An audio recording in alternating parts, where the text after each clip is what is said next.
If you talk to America's farmers, they'll tell you these are tough times. A combination of high operating costs, low commodity prices, and lost markets has had devastating repercussions on the agriculture industry and the communities built around it.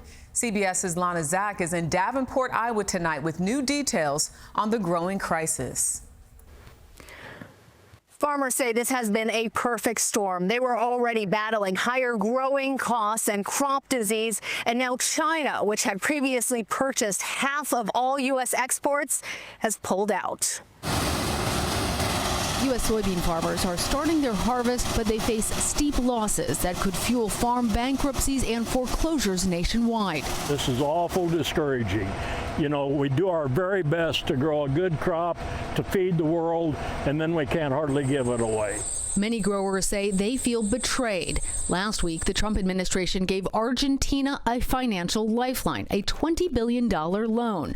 But Argentina then cut the price of its own soy exports to China, undercutting U.S. farmers. If we don't do something, we're not going to have no more family farms. In Arkansas this month, hundreds of farmers packed into a church to plead for help from the government. I'm in the worst shape right now that I've ever been in. With prices for crops crashing, farmers are doing everything they can to stay viable, even selling off equipment. Joel's Tractors in Strawberry Point, Iowa saw a 30% jump in farm machinery up for auction this year. Put a fingerful of grease in there. Keeping aging tractors running has Lawrence Christensen and his team working at full throttle. The demand is stronger than the availability. New equipment costs have increased by 60% in the last 8 years. John Deere, a U.S. manufacturing icon, says U.S. tariffs on steel and aluminum will cost them $600 million this year. Over the past 2 years, the company has had to lay off 2,500 employees. Majority of my family works here.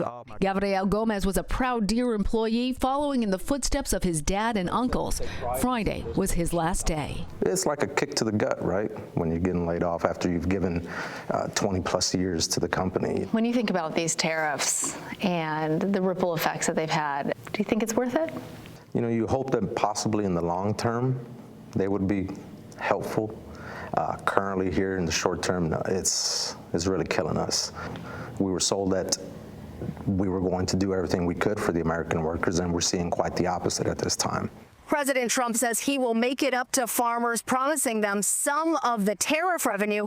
But here in this area where John Deere is headquartered, the economic losses are hitting the entire community. Lana Zak, thank you.